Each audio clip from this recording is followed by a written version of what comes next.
بسم اللہ الرحمن الرحیم انا علینا للہدی و انا لنا للآخرۃ والأولی صدق اللہ العلی العظیم.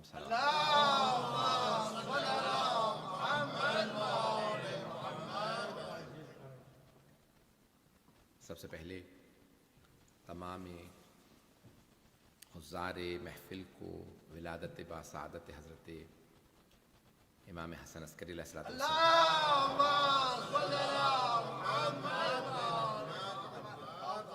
بہت بہت مبارک. خیر مبارک. میں نے قرآن کریم کی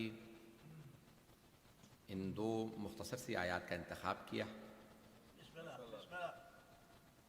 اور آپ کے سامنے ایک تلخیص پیش کرنا چاہتا ہوں پورے دین کی کہ انبیاء علیہ السلام کی زحمتیں کیا رہیں اور پھر ائمہ معصومین علیہ السلام کی زحمتیں کیا رہیں. اور میں نے یہ جو مختصر سی دو آیات ہیں انا علینا للہدی، اللہ فرماتا ہے بے شک ہدایت ہم پہ لازم. یہ جب کہا جاتا ہے کہ علی کا جب لفظ آتا ہے تو یعنی یہ لازم لزوم کے لیے آتا ہے، مجھ پہ ضروری ہے. تو اللہ فرماتا ہے انا علینا للہدی، بے شک ہدایت ہم پہ لازم. وَإِنَّ لَنَا لَلْآخِرَةَ وَالْأُولَى، چاہے یہ دنیا ہو چاہے آخرت ہو دونوں ہماری ہی ہیں. اگر کسی کی دنیا بنتی ہے تو خدا کے لیے بنتی ہے، اس کی وجہ سے بنتی ہے، اور اگر آخرت کسی کو ملتی ہے تو اللہ کی وجہ سے ملتی ہے. کوئی بھی آدمی اپنی دنیا خود نہیں بنا سکتا، نہ آخرت بنا سکتا ہے. کچھ کو دنیا ملتی ہے، کچھ کو آخرت، کچھ کو دونوں نہیں ملتی، کچھ کو دونوں مل جاتی. اچھا، فیصلہ بہت سے افراد ہیں وہ صرف چند دیر کی مدت کو دیکھ کے فیصلہ کرتے ہیں، اور ہم بہت بعض جو ہیں وہ شارٹ سائٹڈ ہوتے ہیں، بہت کوتاہ نظر ہوتے ہیں، دراز مدت کو دیکھ نہیں پاتے. کہتے ہیں بھئی ائمہ علیہ السلام انبیاء تو سختیوں میں رہے، دشواریوں میں رہے، لیکن اگر دیکھا جائے تو آج جتنی عزت، جتنا نام، جتنی مقبولیت اللہ والوں کی ہے وہ ان کے دشمنوں کی نہیں ہے. بات واضح ہو رہی ہے جانے کے. اگر آپ دیکھیں گے تو تمام کے تمام جتنے بھی خدا کے نمائندگان تھے، یعنی دیکھ رہا تھا میں پچھلے دنوں کی ایک جگہ ایک ٹی وی پہ دکھا رہے تھے کہ یورپ کے اندر ایک دورہ کر رہے ہیں کچھ سیاستدان برطانوی، تو کہا بھئی یہ وہ گالیاں بک رہے تھے مختلف سیاستدانوں کو، اس نے یہ ظلم کیا تھا، اس نے یہ ظلم کیا تھا، اس نے یہ ظلم کیا. تو اس نے کہا ہاں یہ سب ختم ہو گئے. تو ایک سیاستدان نے آواز دے کہا ہاں but religion is still going strong.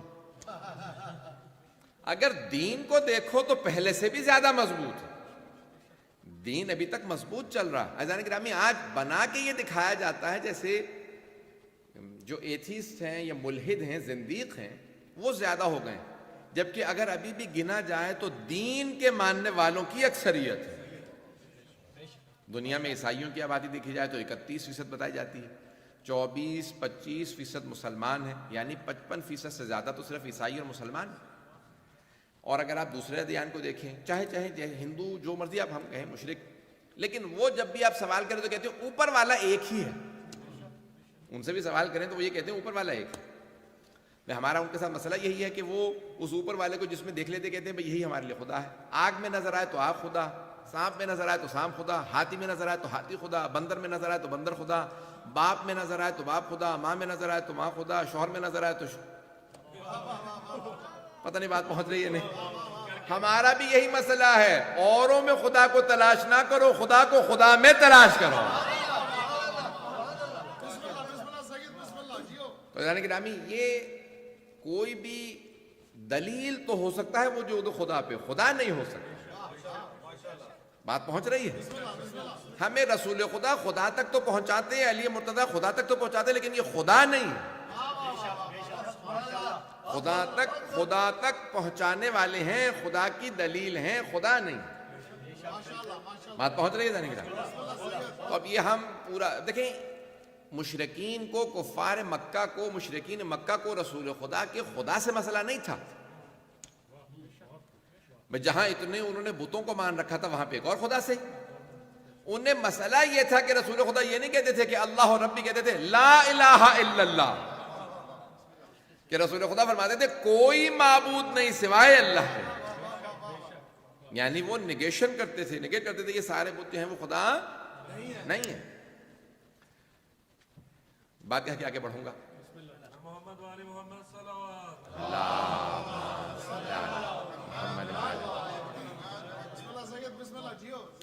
اذان گرامی، اسی طرح سے بہت سے لوگوں کا مسئلہ رسول خدا کے ساتھ کیا ہے؟ ہم یہ کہتے ہیں کہ جب رسول خدا کو مانو تو پھر جھوٹے نبوت کے دعووں کو نہ مانو. توجہ. اور یہی ہمارا مسئلہ ہے ائمہ اہل بیت علیہ السلام کے ماننے والوں سے. جب انہیں مانتے ہو تو پھر ان کے دشمنوں کو نہ مانو.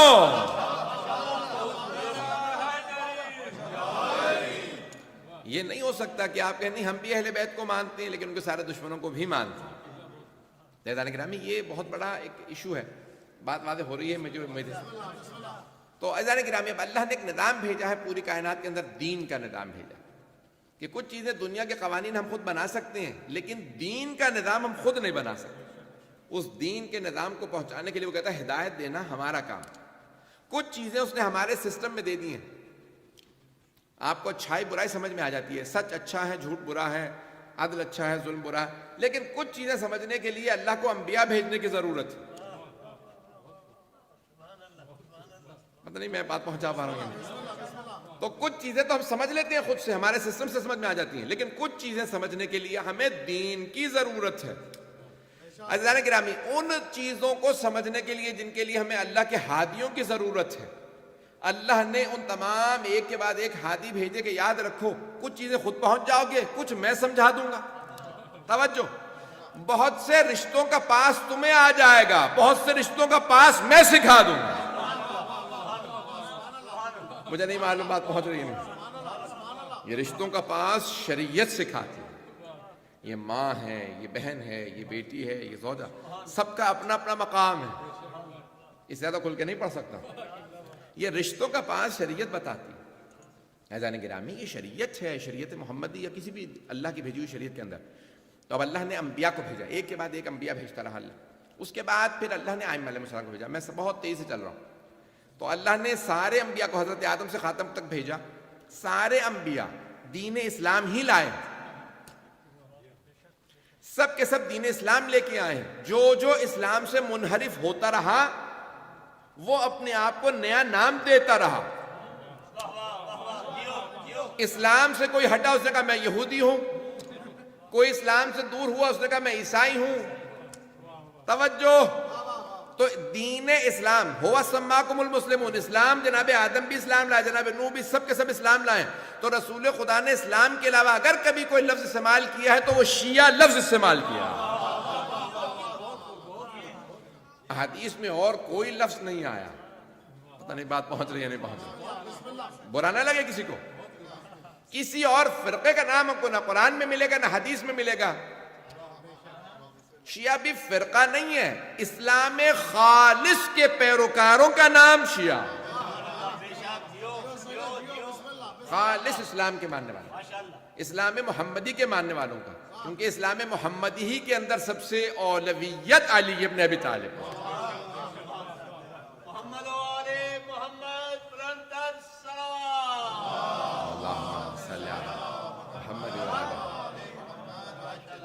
بات پہنچ رہی ہے نا کہ تو خالص ترین افراد جو ماننے والے ہوں گے، رسول خدا کی حدیث ہے علی و شیعتہ ہم الفائزون، علی اور ان کے شیعہ ہی کامیاب.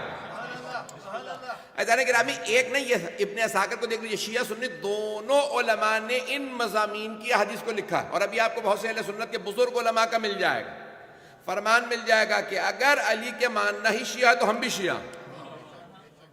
اس لیے بہت سے جو ہیں وہ ہمارے بھائی جو ہیں وہ ہمیں شیعہ نہیں لکھتے، وہ کہتے ہیں رافضہ. وہ کہتے ہیں نہیں رافضی لکھ لو ان کو، رافضہ جمع ہے رافضی کی. تو شیعہ نہ لکھو، کیونکہ شیعہ تو حدیثوں میں آیا ہے، قرآن میں آیا. وَإِنَّ مِن شِيَعَتِهِ لَإِبْرَاهِيمَ، بے شک کہ ان کے شیعوں میں سے ابراہیم ہے. اب یہ ان کی، یہ جو ان کہا ہے یہ کس کی طرف اشارہ ہے؟ ان کے شیعوں میں ابراہیم بھی ہیں، ان کے شیعوں میں وَإِنَّ مِن شِيعَتِهِ، ایک کی طرف اشارہ، بہت گھبرا کے مجمع سن رہا، ایک کی طرف اشارہ ہے، بہت سے لوگ کہتے ہیں نہیں یہ حضرت نوح کی طرف اشارہ۔ عزیزان گرامی احادیث اہل بیت اٹھا کے دیکھیے، ان سے سوال کیجئے، معصومین بتائیں گے، جو قرآن کے ہم پلہ، جو قرآن کے وارث، وہ سمجھائیں گے قرآن کس کی طرف اشارہ کر رہا۔ عادل حسن قمی کی تقریر موجود ہے، میرے پاس بھی کلپ موجود ہے، وہ کہتے ہیں کہ انبیاء علیہ السلام نے علی کا شیعہ ہونے میں فخر محسوس کیا۔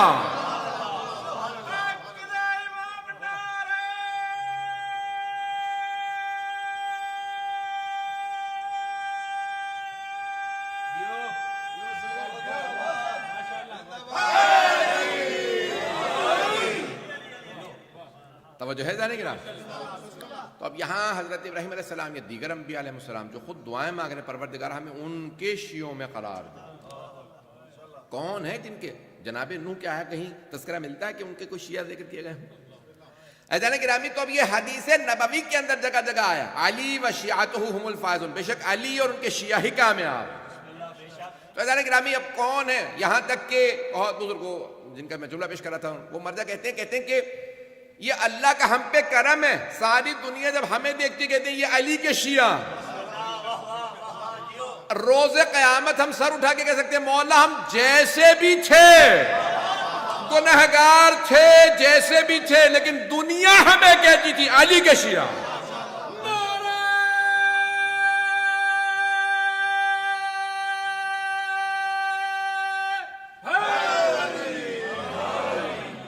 توجہ فرما رہے ہیں جانے گا؟ اب ہم جیسے بھی ہوں مولا ہم آپ کے ہیں۔ تو اب یہ سارا جو نظام ہے جس کو میں پیش کرنا چاہ رہا ہوں کہ آج میں جس امام تک لے جانا چاہ رہا ہوں گفتگو کو، تفصیل میں نہیں جا سکتا، تو اب یہ سرور کائنات نے نہیں اعلان کیا اسلام کا، ان سے پہلے بھی اسلام ہی کا اعلان ہوتا تھا۔ تھوڑا سا میں اس کی مجھے وضاحت کرنی پڑے گی شاید۔ تو عزیزان گرامی یہ جو دین کی بنیاد ہے، یہ جو دین کی عمارت ہے، یہ جو بلڈنگ ہے، اس کی بنیاد رکھی، فاؤنڈیشن رکھی حضرت آدم نے۔ اور کیونکہ فاؤنڈیشن جناب آدم نے رکھی ہے، بنیاد رکھی ہے، اور فاؤنڈیشن نظر نہیں آتی، اس لیے ان کا اولو العزم پیغمبروں میں نام نہیں۔ اللہ نے 5 اولو العزم پیغمبر قرآن میں گنوائے ہیں، ان کا نام نہیں، کیونکہ انہوں نے بنیاد رکھی۔ توجہ ہو، دیواریں میں اپنے انداز سے پیش کروں، دیواریں جناب نوح نے بنائی، چھت جناب ابراہیم نے ڈالی، دروازے جناب موسیٰ نے بنائے، کھڑکیاں جناب عیسیٰ نے لگائیں۔ دین کی عمارت اتنی قیمتی ہے، انبیاء نے معماری کی ہے۔ اب آئی سرور کائنات کی باری، تو انہوں نے ایک مرتبہ ساری عمارت کو دیکھا، کہا بھئی یہاں دروازے کی ضرورت نہیں ہے، نکال دو۔ توجہ ہو، اس جگہ دروازہ لگا دو، تو کچھ رد و بدل کی، اور رد و بدل کرنے کے بعد کہا اب تختی لگا دو، الیوم اکملت لکم دینکم، آج میں نے تمہارے دین کو تمہارے لیے مکمل کر دیا، وَأَتْمَمْتُ عَلَيْكُمْ نِعْمَتِي وَرَضِيتُ لَكُمُ الْإِسْلَامَ دِينًا۔ اور کہاں بھی آیت آئی جہاں غدیر میں اعلان ولایت ہو۔ اس کے بعد رسول خدا نے کہا ایک اور تختی لگا دو، یہ تو قرآن کی آیت تھی، میری حدیث بھی لگا دو، حرام محمد حرام الی یوم القیامہ وحلالہ حلال الی یوم القیامہ، محمد صلی اللہ علیہ وسلم کا حرام قیامت تک کے لیے حرام، اور ان کا حلال قیامت تک کے لیے حلال ہے۔ اب اگر کوئی یزید آئے اور کسی حرام کو حلال بنانا چاہے تو رسول خدا نے اس دین کی عمارت پہ 12 محافظ بٹھا دیے ہیں۔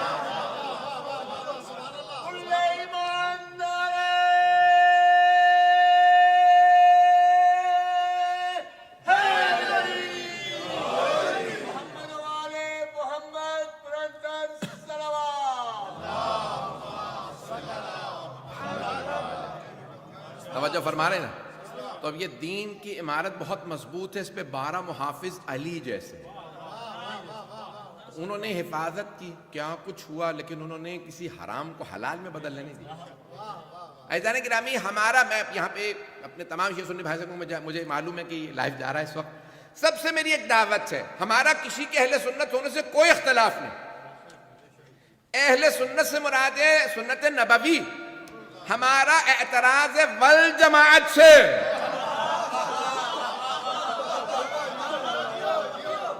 جب آپ کہتے ہیں جماعت صحابہ، کیونکہ رسول خدا کے بعد صحابہ بدل سکتے ہیں، ہم کہتے ہیں ہمارے امام معصوم ہیں۔ جب 12 معصوم امام محمد مصطفیٰ کے حرام کو حلال نہیں بنا سکتے یا حلال کو حرام نہیں بنا سکتے تو صحابہ گنہگار کیسے بدل سکتے ہیں؟ جو معصوم ہی نہیں ہے وہ کیسے کہہ سکتے ہیں؟ رسول خدا نے کہا تھا حرام، میں کہتا ہوں حلال، انہوں نے کہا تھا حلال، میں کہتا ہوں حرام۔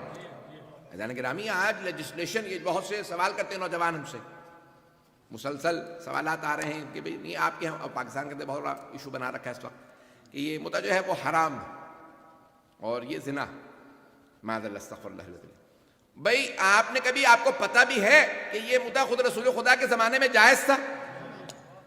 اختلاف اس پہ نہیں ہے کہ یہ جائز تھا،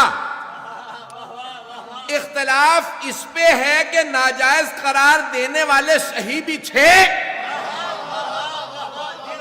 جب وہ ناجائز قرار دے رہے تھے۔ پتہ نہیں لوگوں بھئی جس نے کہا تھا میں حرام قرار دے رہا ہوں، متعتان کانتا علی عہد رسول اللہ احرمہما واعاقب علیہما، دو چیزیں رسول خدا کے زمانے میں جائز تھی، میں حرام قرار دے رہا ہوں اور جسے دیکھوں گا کہ انجام دیتا ہوا اسے سزا بھی دوں گا۔ میں نے نہیں کہا، میں جس نے بھی کہا تھا، بحث یہ ہے کہ انہیں حق تھا یا نہیں تھا۔ عزیزان گرامی، مسئلہ یہ ہے کہ ہمارا عقیدہ یہ ہے کہ والجماعت نہ کہو۔ پتہ نہیں بات پہنچی ہے نہیں، ہمیں اہل سنت پہ کوئی اعتراض، سنت نبوی پہ اعتراض کرنے والا مسلمان ہی نہیں، لیکن والجماعت کا جب ہمیں دھونس دو گے کہ نہیں وہ حرام قرار دے سکتے ہیں، جب ہمارے 12 امام یہ کہتے ہیں کہ ہم معصوم ہیں لیکن رسول خدا نے یہ فرمایا، میں اس کے برخلاف نہیں پیش کرتا، جو کہہ رہا ہوں وہ رسول خدا ہی نے فرمایا تھا۔ محمد وآل محمد رنتر صلوات۔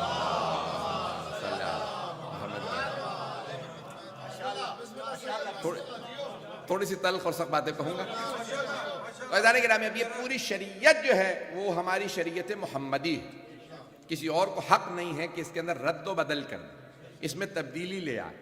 تو عزیزان گرامی، اب رسول خدا نے 12 محافظ بٹھا دی، 12 محافظ، کوئی فاتح خیبر ہے، کوئی حسن مجتبیٰ ہے، کوئی حسین شہید کربلا ہے، کوئی سجاد ہے، کوئی باقر ہے، کوئی صادق ہے، کوئی کاظم ہے، کوئی رضا ہے، کوئی جواد و تقی ہے، کوئی نقی ہادی ہے، کوئی حسن عسکری ہے، کوئی مہدی منتظر۔ محمد وآل محمد رنتر صلوات۔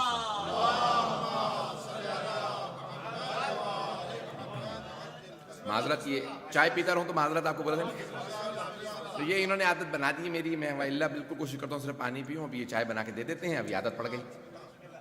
تو عزیزان گرامی، جو پیش کر رہا ہوں مطالب کہ یہ انبیاء علیہ السلام نے بڑی زحمتیں کر کے دین پہنچائے، اور پھر رسول خدا نے ان ساری زحمتوں کے اندر اپنا بھی رنگ ڈالا، اپنی زحمتیں ڈالی اور اس کو 4 چاند لگا دی، اور پھر کہہ دیا کہ آج کے بعد سے میرے بعد جو ہیں وہ علی تمہارے امام۔ بتا دیا، کہہ دیا، پھر بھی میجورٹی نے نہیں مانا۔ آج مسئلہ یہی ہے، ہمارا اختلاف کیا؟ آج مسلمانوں میں اختلاف یہ نہیں ہے کہ اعلان علی ہوا تھا غدیر میں یا نہیں ہوا تھا، وہ کہتے ہیں اس اعلان کا مفہوم کیا تھا، آیا یہ امامت و خلافت کا اعلان تھا یا دوستی کا اعلان تھا؟ اختلاف اس پہ ہے، پتہ نہیں بات پہنچ رہی ہے نہیں پہنچ۔ اعلان غدیر پہ اختلاف نہیں ہے، 590 سے زیادہ مرحوم صاحب بقات نے روایات نقل کی ہیں بھائیوں سے کہ بھئی آپ سب نے اعلان غدیر لکھا ہے، آپ کے تمام علماء نے لکھا۔ تو عزیزان گرامی، اختلاف یہ ہے کہ آیا غدیر دوستی کا اعلان تھا یا ولایت یعنی امامت یعنی خلافت یعنی مولا ہونے کا اعلان؟ اب یہ بات پہنچ رہی ہے نا میری بھائیوں تک، میری باتیں بری تو نہیں لگ رہی، میں اسی طرح سے چلوں گا جہاں تک لے جانا چاہوں۔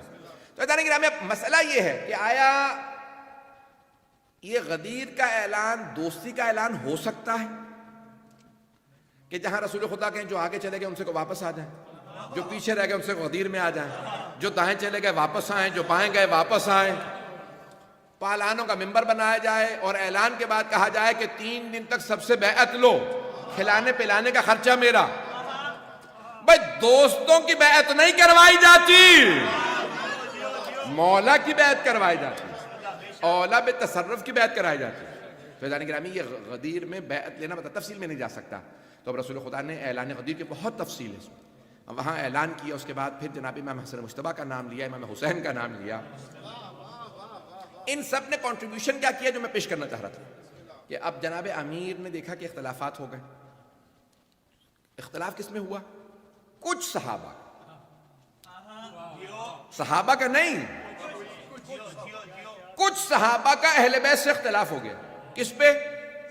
سکسیشن پہ، وصایت پہ، رسول خدا کی جانشینی پہ، خلافت پہ، امامت پہ، ولایت پہ، جو بھی کہہ لیجیے بات.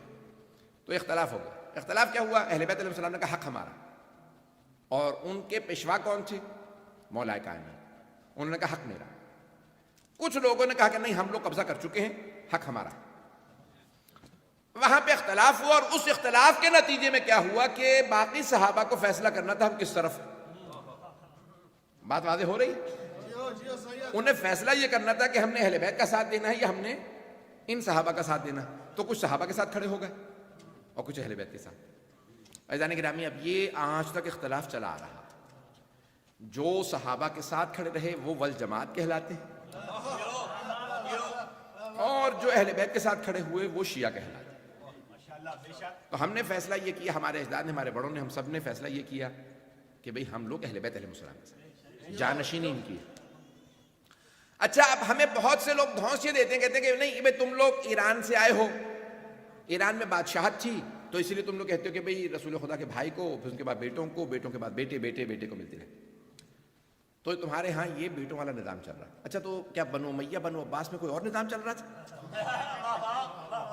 مجمع نہیں ہے میرے ساتھ. بھائی پہلے 3 خلفاء کو چھوڑ دیجئے، باقی جو نظام چلا ہے تو آپ نے کوئی ڈیفرنٹ نظام دیا تو پھر ہمیں بتا. نہیں ہے لوگ. کیا بنو امیہ میں کوئی اور نظام چلا تھا؟ بنی عباس میں کوئی اور نظام چلا تھا؟ خلافت عثمانیہ کسی اور چیز کا نام تھا؟ یا جتنی بھی خلافتیں آتی رہیں وہ کسی اور چیز کا نام تھا؟ جاننے کے نامی یہ تو سارا کا سارا نظام. انبیاء علیہ السلام کا بھی اللہ نے ایک کے بعد، جناب آدم کے بعد ان کے بیٹے شیس کو بنایا، جناب نوح کے بعد ان کے بیٹے سام کو بنایا، جناب ابراہیم کے بعد ان کے بیٹے اسماعیل و اسحاق کو بنایا، جناب اسحاق کے بعد ان کے بیٹے یعقوب کو بنایا، جناب یعقوب کے بعد ان کے بیٹے یوسف کو بنایا، جناب زکریا کے بعد ان کے بیٹے یحییٰ کو بنایا، جناب داؤد کے بعد ان کے بیٹے سلیمان کو بنایا. اور اللہ نے صرف اتنا ہی نہیں بلکہ قرآن میں کہہ دیا والاسباط. الاسباط یہ قرآن میں الف سین بے الف توئے جمع ہے سبت، سین بے توئے سبت، سبت کی جمع ہے اسباط، تثنیہ ہے سبتین. مجمع نہیں ہے ابھی میرے ساتھ. بھئی اسباط اللہ نے قرآن میں کہا والاسباط. اللہ نے جب انبیاء کے نام لیے تو کہا کہ اور میں نے ان کے بیٹوں کو اسباط، صحابہ کو نہیں. اسباط، سبت، سبتین، اسباط، الف سین بے الف توئے. توجہ، اسباط. سبت نبی کے اس بیٹے کو کہا جاتا ہے جو اس کی نبوت کا وارث ہو. نبی کے اس بیٹے کو کہا جاتا ہے جو اس کی نبوت کا وارث ہو. تو پتہ چلا بیٹا ہی نبوت کا وارث ہوتا ہے، ہمسایہ نہیں، یار نہیں، صحابی نہیں. بات واضح ہو رہی ہے؟ کتنا کھل کے پیش کر سکتا ہوں؟ عزیزان گرامی، قرآن کریم ہے، اس کو سمجھنے کے لیے آل محمد کی ضرورت ہے. تو یہاں قیاس آرائیہ نہیں ہو سکتی کہ انسان کہے میں چلیں یہ استدلال کر لوں. 2 سال پہلے ایک صاحب ہمارے برادر چکوال کے، وہ میرے پاس لے کے آئے کہ یعنی وہ بیچارے مومن تھے، ان کا میری کسی سے بحث ہوئی، انہوں نے اپنے عالم کے پاس لے گئے، انہوں نے آیتیں پڑھی، مولانا صاحب نے مجھے آیتیں نہیں آ رہی تھی، میں آپ کے پاس لے کے آ رہا ہوں. تو پہلے مجھے وہ کہنے لگے چلیں وہاں پہ، پھر بہرحال آخر میں میرے پاس لے. جب لائے تو وہ مولانا صاحب کے ذہن میں تھا کہ میں حافظ قرآن ہوں، تراویح پڑھاتا ہوں، یہ ان شیعوں کو قرآن کہاں آتا ہے، شیعوں کو کیا پتہ قرآن کیا ہوتا ہے، یہ تو تحریف قائل ہیں، یہ تو نہ قرآن میں وہ ایک ام المومنین کی بکری 10 پارے کھا گئی تھی، اور شیعہ جو ہے وہ تحریف کے قائل ہیں. بھائی 10 پارے کھا گئی ایک ام المومنین کی بکری، اور شیعوں کا قرآن الگ ہو گیا. پتہ نہیں لوگ ہیں یا نہیں. تو ہمارا کیا تعلق ان کی بکری سے؟ پتہ نہیں توجہ ہے یا نہیں.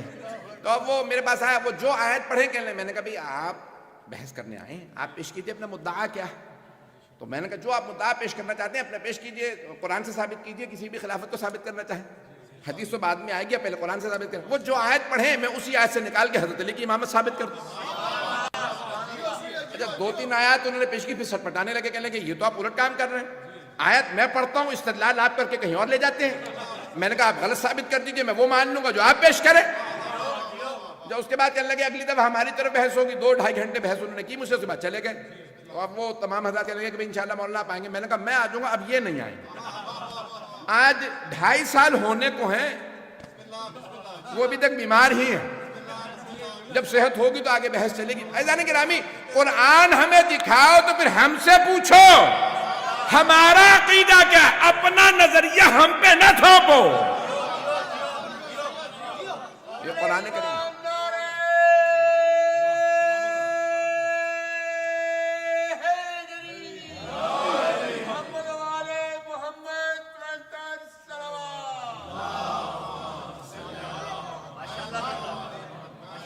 چلیے گا حضرات, یہ گھڑی غلط ہے, میں اپنے حساب سے چلتا رہوں گا. تو عزیزان گرامی میں بہت تیزی سے پیش کر رہا ہوں. تو اب رسول خدا کے تمام کارناموں میں سب سے بڑا کارنامہ یہ کہ آپ نے قرآن پہنچایا اور پھر اس قرآن کا وارث آل محمد کو منوایا. صرف بتایا نہیں, منوایا نہیں ہے حضرات. میں اشارے کر کے آگے بڑھنا چاہتا ہوں, آپ مجھے مجبور کرتے ہیں میں وضاحت کروں. اگر آپ لوگ اشارہ کرنا کہ سمجھ گئی بات پہنچ گئی, میں آگے بڑھ جاؤں. تو صرف آپ نے بتایا نہیں, تعارف نہیں کروایا, یہ علی, یہ فاطمہ, یہ حسن, یہ حسین نہیں, منوایا. تم اور ہو, یہ اور ہیں, یہ قرآن سمجھتے ہیں.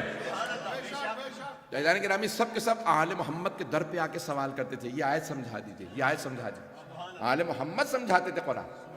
جب منوا دیا گیا کہ بھئی مباہلہ کے اندر, جب تمام میدانوں میں سب جگہ پہ سب نے ہاتھ تسلیم کر لی, تو پیغمبر مباہلہ میں اہل بیت کو دیا. قرآن کے وارث یہ ہیں. وارث ایسے ہوتے ہیں کہ جن کے مقابلے میں لاکھوں آ جائیں وہ ڈٹے رہتے ہیں, اور بھاگنے والے اور ہوتے ہیں. تو یہ آل محمد کچھ اور, ان کی عظمت کچھ اور. تو اب جناب سرور کائنات نے قرآن پہنچایا, اہل بیت کا تعارف کروا دیا, منوا دیا. اب جناب امیر نے بڑا سخت ترین دور دیکھا. سب سے سخت دور جو ہے نا وہ مولا کائنات کا. نہنا یعنی اسلام ابھی پہنچا ہے. اب جناب میں آپ کو کیسے سمجھاؤں, نیا نیا اسلام پہنچا ہے, 20-22 سال 23 سال ہوئے, پہنچ گیا, لوگوں نے مان لیا, نیا نیا کلمہ پڑھا ہے, نئی نئی بت پرستی چھوڑی, نئی نئی شراب چھوڑی, سارے گناہ تازہ بھی چھوڑے ہیں. اب مولا کیا سمجھتے ہیں, اگر میں نے تھوڑا بھی زور دیا, ان کو ٹائٹ کیا, سزائیں دیں, تو کیا ہوگا؟ بات پہنچ رہی ہے. کتنی ذمہ داری مولا کی سخت ہو گئی. سختی کروں تو پلٹ جائیں, نہ کروں تو حق غصب ہو رہا ہے. دونوں طرف سے مولا پریشانی میں. اب بات پہنچی ہے جانے کے نام. اب مولا کائنات نے کہا کہ بھئی میں اپنی سختی برداشت کر لوں گا, لیکن اسلام لوگ چھوڑ کے چلے جائیں یہ برداشت نہیں کروں. تو اب کہا کہ مولا اس کا فائدہ کیا ہوگا, کہ ان کی نسلیں مسلمان رہ جائیں, یہ جیسے بھی ہوں. میں اگر بعض علماء کے نام لوں نا جو بڑے بڑے صحابہ کی نسل سے, یہ علامہ طالب جوہری صاحب, آپ کو پتہ ہے نا کہ پہلے خلیفہ کی نسل سے, پتہ نہیں لوگ ہیں یا نہیں, پتہ ہے صدیقی تھے, نہیں پتہ نا کسی کو دنیا کے اندر. تو اور ان سے کسی صاحب نے شجرہ منوایا کہ آغا یہ مانتے ہیں آپ, لوگ نہیں مان رہے, کہا نہیں ہوں تو. عزیزان گرامی جناب مولا کائنات دیکھ رہے تھے یہ جیسے بھی ہوں, بلکہ آپ اتنی 1400 سال بعد کی جاتے ہیں. نہیں حضرات میرے ساتھ, 1400 سال بعد فاسٹ فارورڈ نہ کیجئے, پیچھے آئیے, پہلی ہی نسل مولا کے ساتھ تھی. بات پہنچ گئی. حضرت محمد ابن ابی بکر, انہوں نے کہا جناب مولا کائنات سے کہا میں آپ کے ساتھ, اور ایک دن آنے کے بعد کہا کہ مجھے لوگ تانے دیتے, تو اپنے باپ کو نہیں مانتا, علی کو مانتا. مولا میں کیا جواب دوں. کہا آج کے بعد سے اگر کوئی تانا دینا تو کہہ کہ میں ہوں اس کے صلب سے، لیکن علی کا بیٹا. میدان گرامی بڑی بڑی زحمتیں جناب مولا کائنات نے کتنا صبر کیا، زحمتیں اٹھائیں اور پہنچایا، دین پہنچایا. اور یہاں تک کہ علامہ رشید ترابی آپ کے ذہن میں ہے نا، بہت بڑا نام، ان کی نسل سے تھے. کسی کو پتا تھا؟ میدان گرامی کراچی کے اندر بڑے بڑے افراد موجود ہیں، ان کے پاس سارے شجرے لکھے ہوئے ہیں.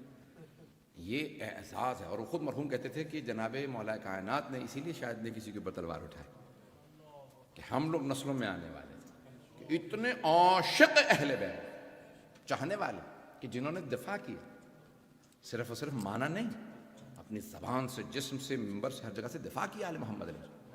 میدان گرامی یہ علامہ رشید ترابی یعنی دوسرے خلیفہ کی نسل سے تھے. اتنے بڑی بڑی جید شخصیات اگر آپ دیکھیں تو یہ مولا کہتے تھے تم نہیں سمجھ سکتے میں کتنی بڑی قربانی دی. دیکھیں مولا کا خود جملہ ہے، بے بس ہو تو کچھ نہیں، لیکن کوئی طاقت رکھتے ہوئے بدلہ نہ لے. شیر ہو، شیر خدا ہو، ذوالفقار کا وارث ہو، خاموش رہے. جانے کے لیے بڑا سخت دور گزرا، بڑا سخت دور. پھر اس کے بعد جناب مولا کائنات نے کیا کیا؟ امام حسن حسین علیہ السلام کو تعارف کروایا، ان کو منوایا. امام حسن مجتبیٰ علیہ السلام کا دور پروپیگنڈے کا دور تھا. مولا کا بھی دور سخت تھا امیر المومنین کا، لیکن کہتے ہیں امام حسن مجتبیٰ کا جو دور تھا نا، وہ دھوکے دہی کا دور تھا، کہ جہاں لوگ پروپیگنڈے کا شکار تھے. اور پروپیگنڈا بھی کس کا؟ جو یزید کا بھی باپ، اس نے پروپیگنڈا کیا مولا کے خلاف. ایسی ایسی سازشیں، ایسے ایسے پروپیگنڈے، ہتھ کنڈے، کہ آج تک لوگ ایسے پروپیگنڈے کے شکار ہیں. انہوں نے 1000 شادیاں کی. ایک بہت بڑے شیعہ عالم دین تھے، وہ کہیں جلسہ گیا تھا، اس میں موجود تھے، ان کو تقریر کرنی تھی. آخر میں کسی نے تقریر کرتے ہوئے کہہ دیا کہ امام حسن مجتبیٰ نواسہ رسول تھے، یہ تھا. لیکن انہوں نے 1000 شادیاں کی تھی. شیعہ عالم دین آئے، انہوں نے کہا جی ایک بات، مفتی صاحب ابھی آپ نے فرمایا 1000 شادیاں کی تھیں، تو بڑے لوگوں کی بیویوں کے نام آتے ہیں، آپ ذرا 1000 بیویوں کے نام بتا دیجیے. انہوں نے کہا مجھے تو نہیں معلوم. اچھا آپ کو 100 بیویوں کے یاد ہیں نام؟ کہیں 100 کے بھی نہیں یاد. اچھا 10 کے نام یاد ہوں گے؟ کہیں گے نہیں 10 کے بھی نہیں یاد. تو کہیں گے جب آئے ہی تاریخ میں 6 نام ہیں، ایک کا انتقال ہوا پھر شادی کر لی، پھر انتقال ہوا شادی، تو 6 یا 7 نام آئے ہیں، تو آپ 1000 کیوں بتا رہے ہیں؟ جتنے نام آئے ہیں اتنے ہی بتائیے. یہ پروپیگنڈا تو معاویہ کا تھا کہ امام حسن مجتبیٰ کے لیے کہا کہ مجھ سے تو علی نے کہا تھا کہ میرے بیٹے حسن سے کسی سے کہنا کہ اپنی بیٹی کی شادی نہ کریں، یہ رات شادی کرتا دن میں طلاق دیتا. عزیزان گرامی جب علی بن ابی طالب ملے ہی نہیں، پتہ نہیں لوگ ہیں یا نہیں ہیں، یہ اتنا پروپیگنڈا، یہ سارا. تو امام حسن مجتبیٰ کا جو دور تھا وہ بہت پروپیگنڈے، جھوٹے پروپیگنڈے کا دور. چلیں گے حضرات؟ مجھے نہیں معلوم، میں گھبرا رہا ہوں حضرات کو، یہ بہت کھل کے پڑھ رہا ہوں، میرے ساتھ چلتے رہیے گا. عزیزان گرامی اب یہ دور بڑا اختناق کا، بہت ہی نفاق کا دور امام حسن مجتبیٰ کا. اور امام حسن مجتبیٰ علیہ السلام کے بعد جو دور تھا وہ یزید کا. اس یزید نے امام حسین علیہ السلام کے خلاف بہت زیادہ پروپیگنڈا کیا، بیعت مانگی، بیعت طلب کی، اور پھر تاریخ کا سب سے بڑا ظلم کربلا میں تھا. امام حسین علیہ السلام نے کیا کیا کہ اب تک کیونکہ دشمن نقاب چہرے پہ رکھ کے آ رہا تھا، بات واضح ہو گئی. تو امام امیر المؤمنین بھی مجبور تھے کہ میں اگر کھل کے سٹینڈ لے لیتا ہوں تو اسلام ڈوب جائے گا، مسلمان دور ہو جائیں گے، لوگ برگش کر جائیں گے، لوگ پلٹ جائیں گے. امام حسن مجتبیٰ علیہ السلام کی مجبوری تھی کہ لوگ ساتھ دینے کے لیے تیار نہیں. میں جنگ کرتا ہوں تو کون کون ساتھ کھڑا ہوگا؟ امام حسین علیہ السلام کے لیے مسئلہ آسان ہو گیا. یزید نے کہا کھل کے بیعت کیجئے. امام حسین علیہ السلام نے کہا اب کیونکہ تو نے کھل کے بیعت مانگی ہے تو کھل کے اعلان سن لے. بات واضح ہو گئی.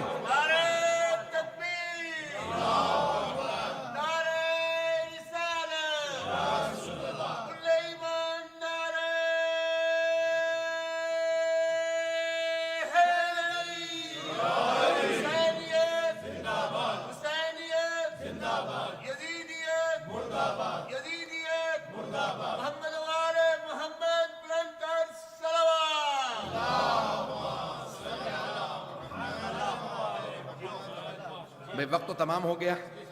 میں مکمل نہیں کر سکا، اگر تھوڑا سا مجھے وقت دیں گے میں مکمل کروں گا۔ تو اب دیکھیں، اب تک لوگ چہروں پہ نقاب رکھے ہوئے تھے، اعلان نہیں کرتے تھے ہم دشمن ہیں، کہتے یہ تھے ہم اپنے ہی ہیں، ہم دین کے ہمدرد ہیں، ہم دین کے وارث ہیں، ہم قرآن کو مانتے ہیں، نمازیں پڑھا رہے تھے، پڑھ نہیں رہے تھے۔ تو ادارے کے نامی اب یہ کیفیت ایسی تھی۔ امام حسین علیہ السلام کے دور میں کیا ہوا؟ بہت آسان ہو گیا معاملہ۔ آنے والا عقل نہیں رکھتا تھا، سوجھ بوجھ نہیں رکھتا تھا، توجہ، لاعب القمار شارب الخمور، کھلم کھلا شراب پینے والا، جوا کھیلنے والا، توہین کرنے والا۔ اب امام حسین کے لیے آسان ہو گیا، اس مانگ بیعت، انہوں نے کہا ہم چھپ کے مانگیں گے دارالامارہ میں۔ امام نے کہا اگر اچھا کام ہے تو یہاں کیوں کر رہے ہو؟ مسجد نبوی میں بیعت مانگو، میں سب کے سامنے جواب دوں گا، توجہ، میں سب کے سامنے جواب دوں گا، مسجد نبوی میں بیعت کا تقاضا کرو۔ کہا نہیں حسین، آپ کے لیے بھی اچھا رہے گا، ہمارے لیے بھی اچھا ہے، یہیں تنہائی میں بیعت کر لیجئے، سب کو پتہ چلے گا۔ مولا نے کہا نہیں، تم سب کے سامنے تقاضا کرو بیعت کا۔ اب ایک مرتبہ مسجد نبوی کے اندر مروان و ولید نے کہا حسین کیا فیصلہ کیا؟ کہا سب کے سامنے پوچھ، میں اعلان بتاتا ہوں، کب بیعت کرنی ہے یزید کی، آپ سے بیعت کی گئی ہے، تقاضا کیا گیا۔ کہا مجھ جیسا اس جیسے کی بیعت نہیں کر سکتا، مثلی لا یبایع مثلہ، زمین تو آسمان سے مل سکتی ہے، مجھ جیسا اس جیسے کی بیعت نہیں کر سکتا۔ عزیزان گرامی، اب مولا جانتے تھے کہ یہ بیعت کا دھبا لگانے کی بار بار کوشش کی جائے گی، نہیں پہنچا پا رہا، بیعت کا دھبا بار بار لگانے کی کوشش کی جائے گی، اس نے کر لی بیعت، اس نے کر لی، اس نے کر لی۔ عزیزان گرامی، مولا نے بس ایک جملے میں سارے دھبے دھو دیے۔ مثل، یہ نہیں کہا حسین یزید کی بیعت نہیں کر سکتا، آپ نے فرمایا مجھ جیسا اس جیسے کی بیعت نہیں کر سکتا، جو مجھ جیسا ہو۔ کون فرما رہا ہے؟ مولا سید الشہداء۔ تو آپ نے فرما دیا مجھ جیسا، یعنی معصوم، یعنی امام، یعنی علی، یعنی محمد، یعنی حسین، پتہ نہیں لوگ ہیں یا نہیں، یعنی حسن، یعنی رضا۔ بھئی انہی پہ تو کہا، لوگوں نے کوشش کی نا عزیزان گرامی، تو جہاں جہاں لوگ آپ کو دکھائیں نا بیعت کا دھبا لگانے کی کوشش کریں، امام حسین علیہ السلام کا فرمان موجود، مجھ جیسا اس جیسے کی بیعت نہیں کر سکتا۔ اب کیا کیا سید الشہداء نے علل اعلان؟ اب کیا ہوا؟ وہی یزید، اس نے کہا گھیر کے مار دو۔ اسے اندازہ نہیں تھا کہ ہم گھیر کے مار رہے ہیں، لیکن جس ایک مرد کو ہم نے رہنے دیا، اچھا خطبوں پہ پابندی لگا دو، تقریروں پہ پابندی، نمازوں پہ پابندی، آپ عید نہیں پڑھا سکتے، جمعہ نہیں پڑھا سکتے، خطبہ نہیں دے سکتے، تقریر نہیں کر سکتے۔ امام نے کہا ٹھیک ہے سب کچھ کر سکتے ہو، دعا سے تو نہیں روک سکتے۔ امام سجاد علیہ السلام کا دعاؤں سے تو نہیں روک سکتے۔ امام نے بیٹھ کے دعائیں میں پروردگارہ محمد و آل محمد پہ درود بھیج، ان کی عظمت کے صدقے میں عطا فرما، وہ جو تیرے سب سے مقرب ہیں۔ اب مانگ دعا رہے ہیں، اسی دعا میں ساری تبلیغ۔ امام نے تعارف کروایا آل محمد علیہ السلام کا، اپنی دعاؤں کے ذریعے سارا دین پہنچایا، اس کا مجموعہ بنا صحیفہ سجادیہ۔ اب وہ سب پریشان کہ ہم نے ان پہ پابندیاں لگائی تھیں، انہوں نے دعاؤں کے ذریعے ساری تبلیغ کر دی۔ توجہ، اب امام نے جو دعاؤں میں سارے آثار رکھے تھے، پانچویں امام نے باقر العلوم ہوتے ہوئے وہ ساری کی ساری آبیاری کی، انہیں پودے لگا کے درخت بنا دی۔ پتہ نہیں بات پہنچ رہی ہے نہیں پہنچ رہی۔ پانچویں امام نے ساری دعاؤں کو پنپنے دیا، انہیں پلنے دیا، اور جب وہ پہنچی تو درخت بن گئے۔ اب عزیزان گرامی، وہ پانچویں امام علیہ السلام نے ہر جگہ بات پہنچا دی، ہر جگہ مدینے سے بات ہر جگہ پھیلنے لگی۔ چھٹے امام نے آ کے دیکھا کہ اب یہ پھل پک چکا،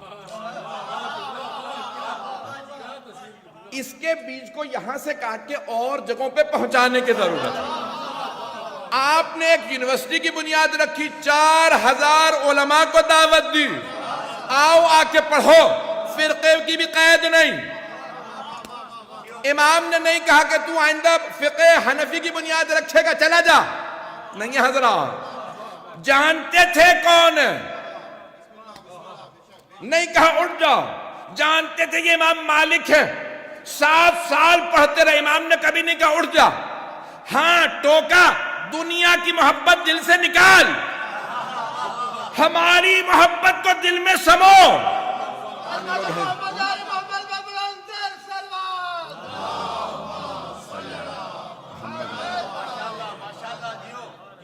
بات پہنچ رہی ہے. امام ابو حنیفہ کو ایک مرتبہ کنفرنٹ کیا, کہا کہ اگر آج کے بعد سے تم نے فتویٰ دیا تو ہلکت و اہلک, خود بھی ہلاک ہو جاؤ گے, جو مانے گا اسے ہلاک کر دو. ہلاک ہونا تو سمجھتے ہیں نا, بات پہنچ رہی ہے. تو امام نے کہا کہ ہلاک نہ ہو جاؤ. تو ایک مرتبہ سمجھایا, عزیزان گرامی امام علیہ السلام نے پڑھایا. یونان سے کوئی آیا تو اس کو پڑھایا, کوئی کہیں سے آیا امام نے سکھایا, اسے پڑھایا. 4000 شاگرد تیار کیے. اب جب چھٹے امام علیہ السلام نے اس درخت کو پروان چڑھا دیا, پھل کو کاٹا, ہر جگہ پھیلا دیا, اب سارے دشمن خائف ہوئے, کہا ان کو روکو. تو انہوں نے 7ویں امام کو قید کر دیا. قید خانے میں بھی امام نے تبلیغ جاری رکھی. توجہ ہو, اب دیکھیں کوئی بھی قید خانے میں ہو نا تو پریشان ہو جاتا ہے, ڈپریس ہو جاتا ہے, اور وہ وہاں جا کے بددعائیں کرنے لگتا ہے, رونے لگتا ہے. 7ویں امام زندان میں کہتے ہیں پروردگارہ تیرا کیسے شکر ادا کروں, میں نے تجھ سے تنہائی مانگی تھی, تو نے ایسی تنہائی دی ہے کہ نہ سوائے تیرے کوئی اور ہے نہ سوائے میرے کوئی اور. جتنے بھی زندان بدلتے تھے وہ دیکھتے تھے کہ جو زندان کا دروغہ ہے وہ سن سن کے انہی کا ہو رہا, جو جاسوس بٹھا رکھے ہیں وہ جاسوسی کم کرتے ہیں, مرید زیادہ بنتے ہیں. پتہ نہیں لوگ ہیں یا نہیں. سپاہی بدلنے لگے, دروغہ بدلنے لگے, بار بار جاسوس بدلے جاتے, دروغے کیوں اتنے دروغہ بدلے گئے. عزیزان گرامی وہ امام علیہ السلام کا پیغام پہنچتا رہا. بغداد کے زندانوں سے ہر جگہ پہ بات عام ہوتی رہی. وہ 7ویں امام پہ پابندیاں بٹھاتے, امام کہتے تم پابندیاں لاؤ, پابندیوں کے توڑنے والے آل محمد. حضرت یوسف علیہ السلام دعائیں مانگ کے زندان گئے, رب السجن احب الی مما, پروردگارہ یہ جو مصر کی خواتین مجھے جس کام کی طرف دعوت دے رہی ہیں اس سے بہتر ہے میں زندان چلا جاؤں. اور اگر کوئی زندان میں ہو اور وہاں پہ بد کرداروں کو با کردار بنا دے, اسے موسیٰ ابن جعفر کہتے ہیں. پتہ نہیں بات پہنچی ہے نہیں کہا. یہ امام کاظم علیہ السلام کا. بھئی وقت تمام ہو گیا, میں چلنا چاہ رہا ہوں, چل تھوڑی سی دیر. تو اب 7ویں امام علیہ السلام نے اس اختناق کے دور کے اندر لوگوں کی کردار سازی کی. اب 8ویں امام کو ولی عہدی مل گئے. بھئی تضاد ہی بتا رہا ہے ان خلفاء کا. کچھ لوگ پہنچ رہے ہیں, تضاد, کنٹرڈکشن. باپ کہتا ہے زندان میں رکھو, بیٹا کہتا ہے ولی عہد بناؤ. تو باپ صحیح تھا یا بیٹا؟ پتہ نہیں لوگ پہنچ رہے ہیں نہیں پہنچ رہے. ہارون نے زندان میں رکھا, ایسا ہی ہے یا نہیں؟ اور مامون نے کہا کہ ولی عہد بنا لو. انہیں سمجھ ہی نہیں آ رہا تھا, کنفیوژن میں ایک آدمی پاگل ہو جاتا, کیا کروں کہ ان سے مجھے تائید مل جائے. جب کسی نے پوچھا نا کہ بابا یہ کون ہے قیدی, ایک شہزادے نے پوچھا باپ سے یہ قیدی کون ہے, آپ اس کا اتنا احترام کرتے ہیں, زنجیریں بھی ہیں, پاؤں میں بیڑیاں ہیں اور آپ احترام کرتے ہیں. کہا بیٹا یہ جو ہم نے خلافت پہ قبضہ کر رکھا ہے نا یہ ان کی ہے. تو کہا بابا جان لوٹا دیجئے. کہا بیٹا یہ اگر تو بھی راستے میں آئے گا تجھے ہی مار دوں گا. یہ حکومت چیز ایسی ہے, یہ باپ بیٹے میں تمیز نہیں کرتے. ہوا مغلوں نے بیٹے نے باپ کو مار دیا, ایسے ہوئے یا نہیں ہوئے؟ تو کہا بیٹا میں یہ تو کیا, میں تو بھی راستے میں آئے گا تو تجھے ختم کر دوں گا. مجھے حکومت کی جو ہوس ہے وہ پوری نہیں ہوئی. عزیزان گرامی یہ حکومت کی ہوس جو ہے وہ عجیب و غریب ہے. کیا ہوا؟ اس نے کہا کہ اچھا کس طرح سے تائید لوں, ویسے تو ہم منوانے, زندان میں رکھنے کے بعد ہم نہیں منوا سکے, تو اب کیا کیا جائے؟ یہ ہمارے ولی عہد ہیں. جب ولی عہد ایسا ہو پھر سوچو میں کیسا ہوں.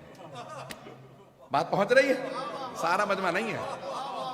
تو انہوں نے تائید لینے کے لیے, اپنی انڈورسمنٹ لینے کے لیے ولی عہد بنا دیا. وہ کہاں رہیں گے آپ؟ نہیں آپ وہاں نہیں رہ سکتے, آپ ہمارے محل میں رہیں گے. سارا دن جاسوسوں کو بٹھایا, ان کی جاسوسی کرو. ایک آدمی سے پوچھا بھئی کیا کرتے ہیں؟ کہا سارا دن قرآن پڑھتے رہتے ہیں. اچھا قرآن کیسا پڑھتے ہیں؟ کہا لگتا قرآن آیا ہی ان کے لیے. اچھا رات کا جاسوس الگ تھا, کبھی رات میں کیا کرتے ہیں؟ کہا تہجد پڑھتے رہتے ہیں. کہا نماز پڑھتے ہیں تو کیسی پڑھتے ہیں؟ کہا لگتا ہے نماز آئی ہی ان کے لیے. پتہ نہیں لوگ ہیں یا نہیں. عزیزان گرامی سارا ایران جہاں جہاں امام رضا کی باتیں پہنچ رہی تھی شیعہ ہوتا چلا جا رہا. یہ امام رضا کے کردار نے ایران کو شیعہ. اب یہ امام رضا علیہ السلام کا کردار تھا, مامون خود پریشان. تو یہاں تک کہ 2 سال 2.5 سال اس نے جو گزارے, تو بڑے بڑے مفکرین کہتے ہیں کہ کوئی بھی خلیفہ آپ کو پتا ہے حکمران زیادہ تر سیاستدان جو حکمران ہوتے ہیں نا, بادشاہ خصوصاً, وہ پڑھے لکھے زیادہ پیدل ہی ہوتے ہیں، عقل و شعور علم وغیرہ سے اگر ایڈوائزر نہ چلائیں، قابل لوگ ان کو نہ چلائیں تو خود بیچارے نہیں چل پاتے. تو اس نے، وہ کہتے ہیں کہ سب سے قابل جو تھا وہ مامون تھا. کیوں؟ اس نے امام رضا کے مناظرے سن سن کے اتنا سیکھ لیا کہ تمام علماء سے کہتا تھا تیاری کرو میں اکیلا مناظرہ کروں گا. تو کہتے تھے بھی آپ تو ہمارے ہی مسلک کے ہیں تو آپ ہم سے مناظرہ کیوں کریں گے؟ کہا نہیں میں کچھ دیر کے لیے پریٹینڈ شیعہ بن جاؤں گا. پریٹینڈ شیعہ نہیں، میں کچھ دیر کے لیے شیعہ بن جاؤں گا. تو سب علماء کو ہرا دیتا تھا. کہا میں صرف پریٹینڈ شیعہ ہوں تو میں نے ہرا دیا، میں بنا ہوا شیعہ ہوں، ظاہری شیعہ ہوں. جب میرا ہی مقابلہ نہیں کر سکتے تو اصلی شیعہ کا حق مقابلہ کرو گے؟ پتہ نہیں بات پہنچ رہی ہے نہیں. یہ اتنا قابل ہو گیا تھا صرف امام رضا علیہ السلام کی گفتگو سن سن. نہیں بات پہنچ رہی. اب 8ویں امام، میں نے پورا نچوڑ پیش کرنا چاہ رہا کہ ہمارے بچوں کو تعریف ہو. تو اب 8ویں امام علیہ السلام کے بعد دور آیا 10ویں یعنی 9ویں امام علیہ السلام کا، امام محمد علیہ السلام کا. اب کیا کیا مامون نے؟ فوراً کہا انہیں داماد بنا لو. وہاں ولی عہدی تھی، یہاں دامادی تھی. توجہ، یہ پرانا ہتھ کنڈا ہے، بڑی ہستیوں کو داماد بناؤ. دامادی سے بڑا شرف مل جاتا، پتہ نہیں لوگ بتا. تو اب اس نے کیا کیا کہ داماد بنا لیا جائے. سارے بنی عباس جمع ہوئے. کبھی ایک 9 سال کا بچہ، وہ بھی یتیم. تو تم اپنی شہزادی کی شادی اپنی بیٹی کی اس سے کر رہے ہو؟ کہ تمہیں نہیں پتا یہ بچہ نہیں ہے، میں نے اس کا کئی مرتبہ امتحان لیا ہے، یہ بہت پہنچا ہوا. تو اپنے بڑے سے بڑے علماء لیا اور اس کا امتحان لیں. تو انہوں نے کہا بھائی اس وقت مفتی اعظم کون ہے؟ ان کا یحییٰ ابن اقسم. 73 برس کا تھا، اس کو لیا 70 برس سے اوپر. امام میں محمد تقی سے پوچھا اس نے، آپ کہاں بیٹھیں گے؟ میں نے تخت لگوایا. کہا تخت پہ نہیں بیٹھتا، ممبر لگا، میرے لیے ممبر لگا دیا جائے. ممبر لگایا گیا، وہ اپنے تخت پہ بیٹھ گیا، امام علیہ السلام اپنے ممبر پہ. 9 برس کے بھی امام کی داڑھی نہیں آئی، بہت نوجوان بالکل. تو امامہ بقبہ پہن رکھا. اتنے میں یحییٰ ابن اقسم آیا. اس نے دیکھا بچہ بیٹھا ہے ممبر پہ. اس نے آ کے پہلا سوال کیا، میرا مناظرہ کس سے؟ انہوں نے کہا یہ جو ممبر پہ ہے. کہا اس بچے سے؟ بچوں سے میں سب سے بڑا قابل عالم، بچے سے کیا میں مناظرہ کروں گا؟ کہا تم جو سوال کرنا چاہو کر لو. بادشاہ کا نظریہ یہ ہے کہ اس سے قابل کوئی نہیں. اس نے سوچا کہ 56 ابواب فقہ ہے، طہارت سے لے کے دیات تک. طہارت ہے، صلاۃ ہے، حج ہے، خمس ہے، زکوٰۃ ہے، جہاد ہے. اس کے بعد پھر بہت سے ابواب ہیں، تجارت ہے، متاجر ہے، اجارہ ہے، وقف ہے، نکاح ہے، طلاق ہے، دیات ہے، قصاص ہے، شہادت ہے. تو اس نے کہا 56 ابواب ہیں. سوچا کہ سب سے مشکل باب، اس نے کہا حج. حج بڑا مشکل. حج میں سب سے مشکل اس نے کہا کفارات. جب انسان احرام باندھ لے تو 25 چیزیں حرام ہو جاتی ہیں، ان کے کرنے پہ کفارے الگ الگ ہیں. کہیں صرف استغفار ہے، کہیں بکری ہے، کہیں گائے ہے، کہیں اونٹ ہے، کہیں 2 بکریاں، کہیں 3 بکریاں ہیں. تو یہ یاد نہیں ہوتے، دیکھنے ہی پڑتے. احادیث میں دیکھنے کے بعد یاد ہوتے ہیں. تو اس نے کہا کہ اچھا کفارات مشکل، ایک تو حج مشکل، اوپر سے کفارات اور مشکل. تو اس نے کہا برخوردار. امام نے کہا، اس نے علی بن محمد نے کہا، محمد ابن علی نے کہا، سوری امام علیہ السلام. اس نے کہا برخوردار یہ بتائیے اگر محرم کہتے ہیں احرام جس نے باندھ رکھا، محرم شکار کر لے، کیونکہ حج کی حالت احرام میں شکار حرام ہے، شکار حرام. تو اگر محرم شکار کر لے تو کفارہ کیا؟ سارا دربار کہنے کا اوہ اتنا مشکل سوال کر لیا، ہمیں نہیں آتا. اس بچوں کو کیا پتا ہوگا؟ اس کو آسان سوال کرنا چاہیے تھا اگر بچے سے مناظرہ تھا بھی. امام نے کہا تمہارا سوال ناقص ہے. اب مامون بھی دیکھنے لگا کہ بھی سوال تو مجھے بھی سمجھ میں نہیں آیا. تو کہا سوال ناقص کیسے؟ یحییٰ ابن اقسم نے سوال کیا. کہا تمہارا سوال ناقص ہے، سوال مکمل کرو میں جواب دیتا ہوں. کہا سوال ناقص کیسے؟ سوال پورا ہے. امام نے کہا نہیں سوال ناقص ہے، تم سوال مکمل کرو میں جواب دیتا ہوں. مجمع دیکھنے لگا، علماء موجود تھے، تمام مفتیان دین موجود. یہ مفتی اعظم کا مناظرہ کسی سے. کہا میرا سوال ناقص کیسے؟ امام نے کہا سوال ناقص ایسے ہے کہ تم نے یہ نہیں بتایا کہ احرام عمرے کا تھا یا حج کا. احرام باندھنے والا بالغ تھا یا نابالغ؟ توجہ، احرام باندھنے والا مسئلہ جانتا تھا یا نہیں جانتا؟ عالم تھا یا جاہل؟ مرد تھا یا عورت؟ بالغ تھا یا نابالغ؟ شکار حرم میں کیا تھا یا حرم سے باہر؟ پہلی بار شکار کیا تھا یا پہلے بھی کر چکا تھا؟ شکار کے بعد شرمندہ تھا یا کوئی پشیمانی نہیں؟ جانور کا شکار کیا تھا یا پرندے کا؟ جانور بڑا تھا یا چھوٹا؟ رات میں شکار کیا تھا یا دن میں؟ امام نے 13 سوال نکالے. بتا سوال کیا؟ کچھ دیر سوچتا رہا کہ مجھے خود نہیں پتا, مجھے نہیں معلوم میرا سوال کیا. امام نے کہا تو سوال مکمل کر, میں جواب دیتا ہوں. کہا ایک مرتبہ مامون نے کہا آپ خود بتائیے ان سب چیزوں میں کیا کفارے الگ الگ ہیں؟ امام نے کہا ہاں, ہر جگہ کفارہ الگ. توجہ, غلام کا کفارہ الگ ہے, آقا کا کفارہ الگ, بچے کا کفارہ الگ ہے, جوان کا بالغ کا الگ. امام نے ایک مرتبہ مامون نے کہا فرزند رسول مجھے بعد میں بتائیے کہ مجھے بھی نہیں پتا. پتہ نہیں لوگ ہیں یا نہیں, پتہ نہیں کیسے کیسے لوگ خلیفہ بن گئے تھے کہ مسئلے تک نہیں جانتے تھے. حج کے کفارات نے کہا کہ مجھے بعد میں بتائیے گا, مجھے خود نہیں پتا یہ کفارات اتنے زیادہ. اذان گرامی یہ 9ویں امام علیہ السلام کا. اب یہاں تک علامہ محمد باقر مجلسی نے بہار میں لکھا ہے 16,000 لوگ سوال کرنے آئے پورے عراق سے. کہاں؟ بغداد. ایک بچہ ہے ہر سوال کا جواب دے دیتا. کبھی یہ بچہ کون ہے؟ ارے یہ وارث ممبر سلونی ہے. احمد محمد علی محمد بلند سرور.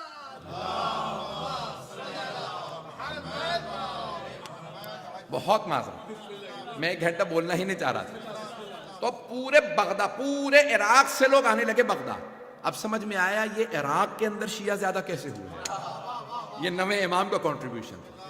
امام جو سوال کرنے آتا ہے امام جواب. 16,000 لوگ, ہر بستی, ہر قریے, ہر شہر سے لوگ آ گئے. ایک بچہ ہے ہر سوال کا جواب دے دیتا, وقت بھی نہیں مانگتا, سوچ کے بتاؤں گا, پوچھ کے بتاؤں گا, پتہ نہیں لوگ ہیں یا نہیں, دیکھ کے بتاؤں گا, مجھے نہیں آتا ہوا تو بیٹی ہی سے پوچھ لوں گا. توجہ ہو. تو اب امام جو سوال آتا, جس زبان میں سوال آتا اسی وقت جواب دیتے, اسی زبان میں جواب دیتے, اسی کتاب سے جواب دیتے. پورے عراق کے اندر امام احمد علیہ السلام کے علم کا ایک دھاک بیٹھا. اب دور آیا امام علی نقی علیہ السلام. تو امام علی نقی, امام حسن عسکری کو انہوں نے فوراً کیا کیا, موو کر دیا بنی عباس میں. کہاں سے؟ بغداد سے موو کیا سامرہ. انہوں نے ایک شہر بنایا تھا خود, جیسے اسلام آباد خود ایک شہر آباد کیا گیا, تو اس لیے بہت زیادہ خوبصورت. تو انہوں نے بھی سب جگہ دیکھی, ان کا یہ دجلہ یہاں سے گزر رہا ہے دریا کے پاس. پرانے زمانے میں پانی کا مسئلہ زیادہ تھا, پائپنگ کا سلسلہ نہیں تھا, تو انہوں نے کہا یہاں بناتے ہیں, خوبصورت ہے, موسم اچھا ہے, تو اس کا نام رکھیں گے سرہ مرعا. جس نے دیکھا اسے سرور ہوا. سرہ مرعا نام رکھا, وہیں سے ہو گیا سامرہ, سامرہ سے سامرہ رہ گیا. بات پہنچ رہی. اب وہ لے گئے امام علی نقی علیہ السلام کو امام حسن عسکری کے ساتھ, وہیں پہ رکھا کہ ان کو نظارت میں رکھو, ان کو جاسوسی میں رکھو. کیوں؟ کیونکہ پیغمبر فرما گئے میرے 12 وصی ہوں, صرف حسن و حسین 2 بھائی ہوں گے, باقی سب بیٹوں میں بیٹا. توجہ ہو, دوبارہ بھائیوں میں امامت جمع نہیں ہو. حسن و حسین کے بعد امامت کبھی بھائیوں میں جمع نہیں ہوگی. بھئی یہ 10ویں ہیں, انہی کے پوتے نے سارے ظالموں کے تخت الٹنے. تو ہر ظالم کو خود پتا ہوتا ہے, کوئی اسے کہتا رہے بڑے اچھے آدمی ہیں, وہ اپنے گریبان کو خود جھانک کے بتا سکتا ہے میں ظالم ہوں. انہوں نے سب نے اندازہ لگا لیا کہ ہم سب کے تخت الٹ دیے جائیں گے. تو اب کیا کیا انہوں نے؟ جاسوسی. 10ویں امام 11ویں امام السلام دونوں کو وہیں پہ رکھا, وہیں پہ ان کے دونوں کے روضے. اس لیے دونوں کہا جاتا ہے عسکریین. 5 منٹ مجھے دیں گے, میں اسی پہ مکمل جانے کے نام ہے عسکری ہیں. اور 10ویں امام السلام کا عسکری یعنی فوج والا, اور ویسے بھی بیرکس سے, وہاں فوجی بیرکس, اس لیے کہا جاتا تھا وہ تمام بیرکس کی وجہ سے ان کو جو فوجی چھاونی تھی کہ بھئی یہ سارے معسکر اور فوجی, فوج والے, تو وہیں پہ امام کا نام. اب اللہ نے نام حسن عسکری رکھا تھا.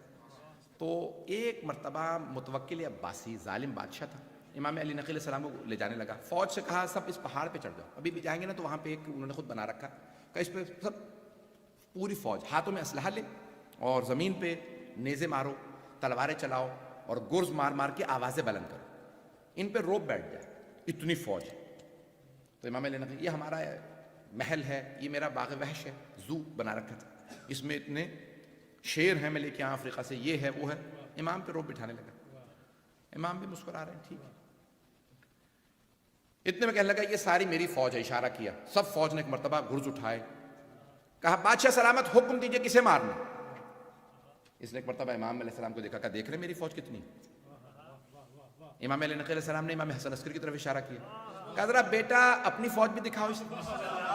توجہ ہو, اپنی فوج بھی دکھاؤ. اسے کہتے ہیں فوج والا, عسکری یعنی فوج والا. تو امام حسن عسکری علیہ السلام نے ہاتھ سے اشارہ کیا.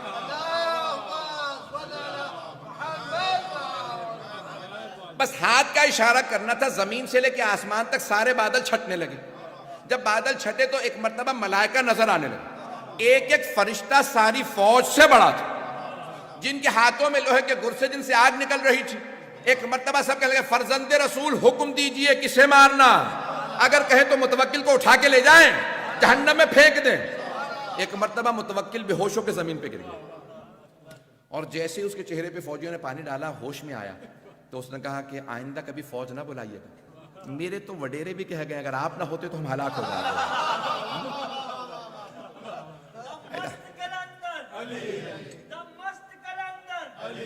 حسنین کا بابا، سیدہ کا شوہر، کعبے کا کعبہ، میری ماں نے سکھایا، گھٹی میں پلایا، لوری میں سنایا، میں نے ورد بنایا، میرے کفن پہ لکھنا، میری قبر پہ لکھنا، تو قبر کے باہر جو کر لے تیری قبر کے اندر.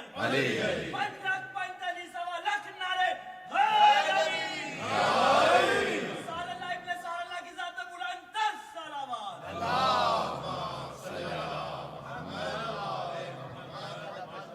بات واضح ہوئی ہے ذہن گرام. تو اب یہ امام حسن عسکری علیہ السلام کا دور جہاں بچپنے میں ایسی فوج، تو ایک مرتبہ نام سب کے سب کہنے لگے ارے وہ عسکری، وہ فوج والا. ذہن گرامی یہ امام حسن عسکری علیہ السلام کی ہیبت سب پہ بیٹھا. بادشاہ ان کے نام سے خوف زدہ ہونے لگا، ارے وہ بچہ تو اشارہ کرتا ہے تو ملائکہ آ جاتے ہیں، اس کی فوج ایسی ہے جس کا رعب بہت زیادہ ہے. ذہن گرامی یہاں تک کہ جو 11ویں امام کا دور تھا، آپ نے اس دور میں جس قدر ہو سکا نمائندگان اپوائنٹ کی اور سب کو بتاتے رہے جب آؤ تو اپنے 12ویں سے خمس کا حساب کرو. خمس کہاں پہ خرچ کیا جائے گا؟ علی بن مہزیار احواز سے آتے، ساؤتھ آف ایران سے آتے سامرہ میں، تو مولا نے پورا ایک نیٹ ورک بنایا، پورے کے پورے عالم اسلام میں جال بچھایا، وکلا کا، سفراء کا، اور سب سے کہا بس ایک کام کرنا، ہر شیعہ کو بتا دینا ہم نے 12ویں کو دیکھ لیا، اور ان کو تعارف کرواتے رہے. لیکن ابھی اعلان نہ کرنا کیونکہ سارے دشمن انتظار میں ہیں 12واں آئے اور ہم قتل کر دیں، تو ان کی حفاظت بھی میرے ذمہ ہے. توجہ ہو، بات واضح ہوئی ہے ذہن گرامی. اب 11ویں امام کی 2 ذمہ داریاں تھیں، 12ویں امام کی حفاظت اور ان کا تعارف. وہ تعارف بھی کروا رہے تھے، ان کی حفاظت بھی کر رہے تھے. اب بات واضح ہوئی. تو 11ویں امام علیہ السلام نے بڑے پیارے انداز سے ان کا تعارف بھی کروایا اور ان کی حفاظت بھی کی. اور پھر جب قرآن کے خلاف مسئلہ بنا تو اس مسئلے کو بھی حل کیا جو آپ کے ذہنوں میں واقعہ ہے. عزیزان گرامی، 11ویں امام علیہ السلام نے ایک اور بہت بڑا کارنامہ انجام دیا، اسی پہ تمام کروں کہ جہاں چھاونیاں تھیں، جہاں پہ سب کے سب مختلف مسالک کے اندر جا رہے تھے، مختلف فرقے بنائے جا رہے تھے، امام علیہ السلام نے وہیں پہ ایک بنیاد رکھی، کہا یہ میرے بابا کا حرم، وہاں روضہ بنایا، ساتھ ہی میں اپنی قبر تیار کی، کہا یہاں مجھے دفنا دینا. جہاں پہ لوگ درگاہوں پہ جا رہے تھے امام نے بتایا حرم بدعت نہیں، امام نے خود اپنے بابا کا حرم بنایا، وہیں پہ آ کے عبادت کرتے. عزیزان گرامی، اس کا مطلب ہے امام سکھا کے جا رہے ہیں ان مقدس مقامات پہ عبادتوں کا ثواب زیادہ ہے. بات واضح ہوئی ہے عزیزان گرامی. آپ اپنے بابا کی قبر کے بالکل ساتھ اپنی آپ نے بنا رکھی تھی قبر مطہر، وہیں پہ تیار، وہیں پہ اپنی عبادات کرتے، اعمال انجام دلاتے. اور عزیزان گرامی، جب 12ویں امام صاحب کی آمد ہوئی تو آپ نے ان کا تعارف بھی کروایا اور اپنی پھپھی کو اور دیگر رشتہ داروں کو ملوایا، اور پھر سب کو بتا دیا کہ یاد رکھو کہ کائنات کا نظام ان کے ذریعے چلتا رہے اور آج تک نظام باقی ہے. یہ ائمہ علیہ السلام کا کنٹریبیوشن تھا. اگر میں چاہوں تو اب یہ 1.5 گھنٹہ 11ویں امام پہ بولوں. میں آپ کی زحمتوں کو تمام کر رہا ہوں. آئیں ذرا ہاتھوں کو بلند کیجیے گا. پروردگارہ، آج کے اس میلاد کے صدقے میں، اس جشن کے صدقے میں جتنے بھی شرکت کنندگان ہیں، خاص طور سے جو ہمارے آج کے جشن کے بانی ہیں مسلم قاضی صاحب، پروردگار سب کے توفیقات میں اضافہ فرما. جتنے لوگوں نے پڑھا، جتنے نے سنا، جتنے لوگوں نے اس میں جس طرح سے بھی حصہ لیا، ان سب کے توفیقات میں اضافہ فرما. ہم سب کی عاقبت بخیر فرما. ہم سب کو زندگی میں بار بار امام حسن عسکری علیہ السلام کی زیارت نصیب فرما. آخرت میں ان کی شفاعت نصیب فرما. پروردگارہ ہمیں جنت البقیع دوبارہ تعمیر ہوتا دیکھنا نصیب فرما. دشمنان اہل بیت کو نیست و نابود فرما. داعش و طالبان کو آل سعود کو غارت فرما. اس وقت عراق میں، شام میں، بحرین میں، یمن میں، افغانستان میں، کشمیر میں، برما میں، فلسطین میں، نہ جانے کہاں کہاں حالات خراب ہے، سب کی حفاظت فرما. پروردگارہ جو ہاتھ بلند ہے کسی کو رد نہ فرما. پروردگارہ بہت سے لوگ مریض ہیں، سب کو شفائے کاملہ عاجلہ عنایت فرما. کرونا وائرس کا خاتمہ فرما. پروردگارہ جہاں جہاں مومنین بسیں سب کی حفاظت فرما, اور پروردگارہ سے مبارکہ کو ترقی عنایت فرما. ربنا تقبل منا انك انت السميع العليم بحق محمد وآله الطيبين الطاهرين المعصومين. اللهم صل على محمد